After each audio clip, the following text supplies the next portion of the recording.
You know what I hate? Identity politics and bullshit in the media. It's fucking tiring. Okay, and look, as much as I'm not a fan of Trump, I will fully admit that played in quite a bit with him winning the election, and might aid him in 2020 if this shit doesn't get sorted out, right? And I'm not trying to compare Donald Trump to PewDiePie. In fact, The Verge already tried to do that and failed spectacularly because, oh dear God, they just can't fucking help themselves. The response to this whole PewDiePie thing has been so fucking interesting. All right, so I've talked about it. Fuck, everyone on this platform has talked about it at great length. There's a stream right now with Sargon of Akkad and JonTron and a number of other people that have been talking about it, and they didn't invite me. Bastards. Anyway, no, I'm kidding. It's a good stream. You should really listen to it. But the point is, everyone's talking about this, especially those of us who operate in this particular space. Those of us who are proponents of free speech. We understand it. We get it. The people who write for The Verge and the Wall Street Journal and Ben Kuchera, fucking Polygon, these guys, they don't understand. They don't understand why PewDiePie, for one, did what he did in those videos. Two, the context involved leading up to those videos. And I guess the 1 and 2 are kind of the same thing. And why people are so vehemently defending Felix at this point in time. And this is, it's such an interesting situation to watch the media go after PewDiePie the same way they went after Donald Trump, but for just different reasons. I mean, and they're going after him by comparing the two. But this comes after Felix kind of gave a response. Well, no, he didn't kind of. It was actually titled My Response. And in that, he talked about how the media was vilifying him. The people from Wall Street Journal were vilifying him, that they went after him through his work connections. They went after him economically. They sought to destroy his career. And they very much did. They very much did. Reading the article on the Wall Street Journal, watching their little fucking poorly edited together video, trying to frame Felix as a Nazi sympathizer, as a member of the alt-right, as a white supremacist, as a Jew-hating son of a bitch, an anti-Semite, right? All of those things they made the claim of aren't even fucking true. Those people who operate on YouTube who know Felix know him well. They defend him. They've been defending him because they know exactly who he is as a person. They know what kind of comedian he is, and they understand that free speech is something that should be valued and protected. But this is turning into like Gamergate 2.0. You know, this is like, if you read the collusion, the articles that are coming out all in one day, this isn't the gamers are over, right? The gamers are no longer your audience fucking articles.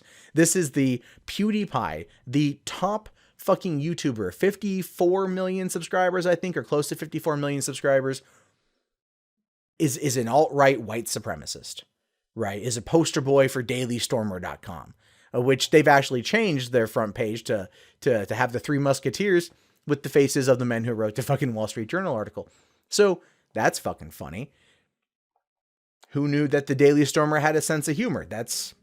Anyway, the point is, this situation to me is not going to get any better, right? We're not going to see the media and YouTube get along, just like we're not going to see Trump and the media getting along. And as much as I want Trump to like calm the fuck down, work with the media, have conversations, and be a better president, I can't necessarily hold Felix or other top tier YouTubers to the same standards, because they're content creators.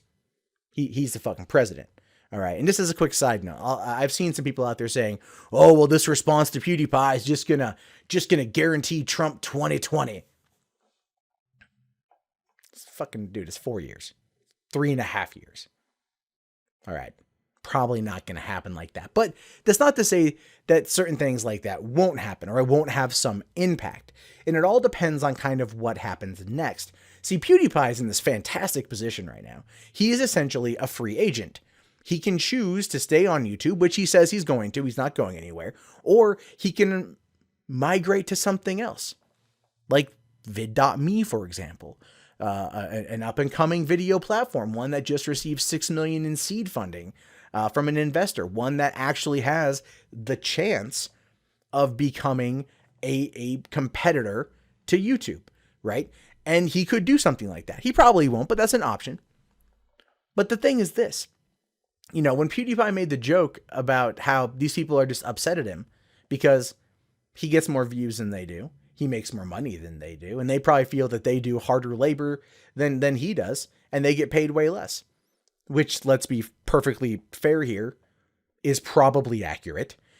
You know, people out there get mad at people like me because this is what I do full time. I make a living doing it. And they go like, but you fucking suck. That's just your opinion, bro. Like, cool. But it's like, if you want to do what I do, then grab a camera, get a microphone, and fucking make videos. Same thing with PewDiePie. If I want to beat PewDiePie, I have got to do what he does to get ahead. Now, granted, there's a huge disparity. I'm not trying to take on Felix, but I'm saying there is a disconnect. The media, the online blogosphere, not the mainstream media, because let's not call them that, because they're not. They're not CNN, NBC, the fucking Fox or whatever the fuck else. These are online bloggers. These are identity politics, social justice warriors who I believe in the regressive left that want to take down a person who has been, by his own admission, goading them on for quite some time. He's been goading them on for a while because they keep taking everything he says out of context.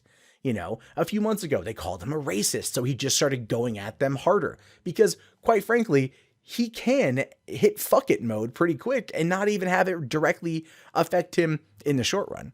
The maker in the Disney pulling away, that's definitely going to affect him in the long run, but he'll survive. He'll be fine.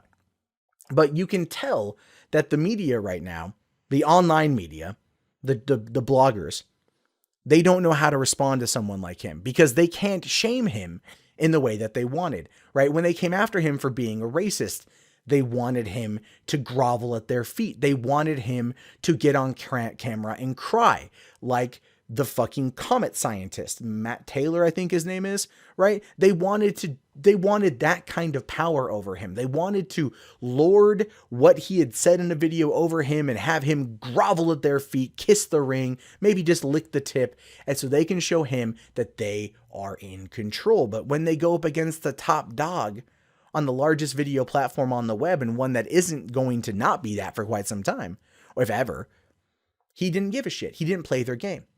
So the Wall Street Journal decided to be utter fucking cocks, go through 9 of his videos over the course of the past 6 months. And this is a dude who uploads daily. Cherry pick instances of him making Nazi jokes that were in context and involving other things. So they could then use that to put together a little fucking snippet and then run to his parents, Disney and Maker and YouTube, and try to get him in trouble. Now, YouTube didn't really give much of a shit. You could tell. They just removed him from the preferred thing. It's not going to kill his ad revenue. If they wanted to hurt him, they would take away his ad revenue, right? That's what they would do. But Disney and Maker, that's a different story. All right. They reacted. And now he said he's a free agent. He can do what the fuck he wants. I want more people to be like him. I'm not going to lie. I have watched him respond. I watched that response video today, and when he got to the end and he started tearing up, I started tearing up because you could see the emotion there. You could see that this is a dude who's 27 years old, been making videos on this platform for 7 years, is one of the wealthiest entertainers in the industry, especially in his particular field. He's the best at what he does. And he has people out there trying to call him a Nazi, call him a white supremacist, say that he hates the Jews because he was making jokes about a lot of that shit. And I'm one of the fervent believers that if one thing is forbidden, everything is forbidden. And I don't think, given the context of the situation and the fact that he wasn't calling for direct harm, people need to let it the fuck go. But this is definitely a moment in time where you can see that the online media, the regressives, they wanted to control him. And so when they couldn't do it, they found a way to hurt him. But I don't think they understand the Pandora's box they just opened, right? I don't think they understand necessarily what they've done. Because people like PewDiePie, he carries some serious fucking weight. If PewDiePie all of a sudden decided to say, I'm going to start my own fucking platform, VidMe or something else, how many of his followers would jump over there? How many of his friends would follow him? How many people would leave YouTube and go over to this thing. And it would be a fair amount. Now, would that void be filled on YouTube? Absolutely. They would just fill the trending tab with more corporate bullshit because that's what they do. But he'd be able to make his way in someplace else and be able to maybe make it profitable and then bring others with him. And again, the media couldn't control him. The online media couldn't do it. These people are like some fucked up Illuminati. You can see it too. You can read these words that they're writing and you know that they're just smearing a dude. For all intents and purposes, or who for all intents and purposes is just a nice guy who makes dumb jokes. And that's the world we live in. And I love the fact that he's standing up to them. I love the fact that he's basically saying, fuck you. And I love the fact that he's not going anywhere. Truth be told, we need more people like him. We need more people to stand up to the bullies that are online media journalists. I don't even want to call them journalists because that's not even what they fucking are, right? These fucking assholes, these pretentious cock-knocking pieces of shit need to be stood up to. We did it with Gamergate, but we had smaller numbers. Here it is a couple years later, and they're using the exact same tactics on the largest person on this fucking website, and it's not going to end well for them. But at the same time, I would talk to fucking PewDiePie about possibly going after the Wall Street Journal for slander, for libel, because they took what he said out of context. They ran to his employers, so to speak, to tattle on him. They used it to hurt him financially and socially. And they were then gleefully retweeting everything. And they've unleashed this horde of regressive cockknockers on him that are further trying to create this narrative that PewDiePie is an abhorrent white supremacist, of which he's not. So I personally stand with PewDiePie. I want to see him succeed. I want to see him continue to grow because I like his content. Not everything with gaming, but I like his social commentary. I think he's a funny guy. And I think he's being unfairly targeted by an organization that fears him. And they want to take out the top dog to instill fear in everyone else who might one day challenge them. Look, I don't have the numbers, the monthly numbers, to rival fucking Polygon, which I think gets around 40 to 43 million views a month, million clicks, right? I get maybe 2 million, 3 million on a good month. Sargon of Akkad gets 7 on his main channel, right? But other people out there get millions and millions of views, and together we dwarf those motherfuckers because we have the eyes on us. We have the people listening. We have an impact. We have a voice. Now, we need to use it responsibly. We need to use it in a way that's going to incite change for good. And that is something that I think is going to be a lesson learned right now.